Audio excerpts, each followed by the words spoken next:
नमस्कार दोस्तों।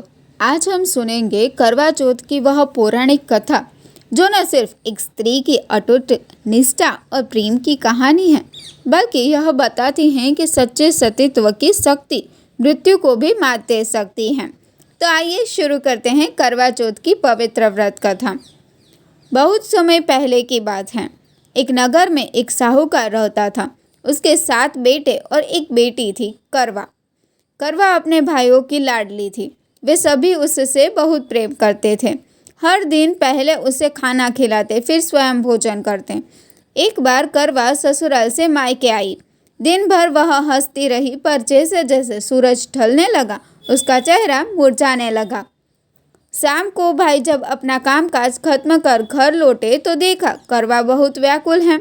उन्होंने पूछा, बहन तू इतनी परेशान क्यों है?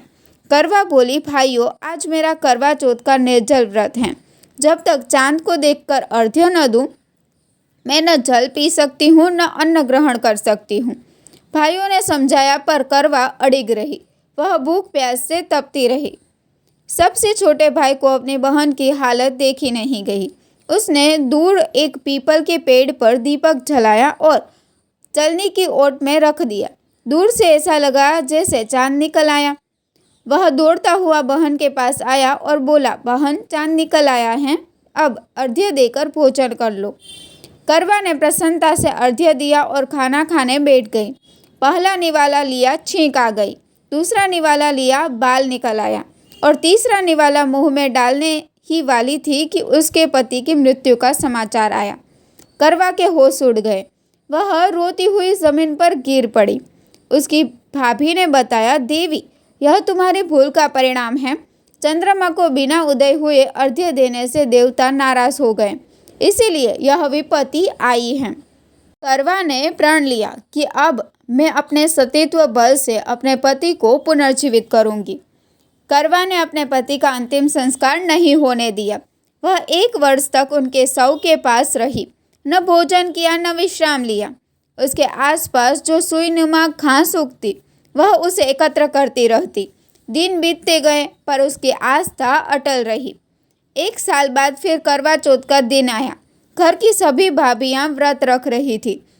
वे करवा से आशीर्वाद लेने आई। करवा हर भाभी से विनती करती, यम सुई ले लो, पी सुई दे दो, मुझे भी अपनी जैसी सुहागिन बना दो। हर भाभी अगली भाभी की ओर भेज देती। छठी भाभी ने कहा, सबसे छोटे भाई की पत्नी में ही शक्ति है कि वह तेरे पति को जीवित कर सकती हैं।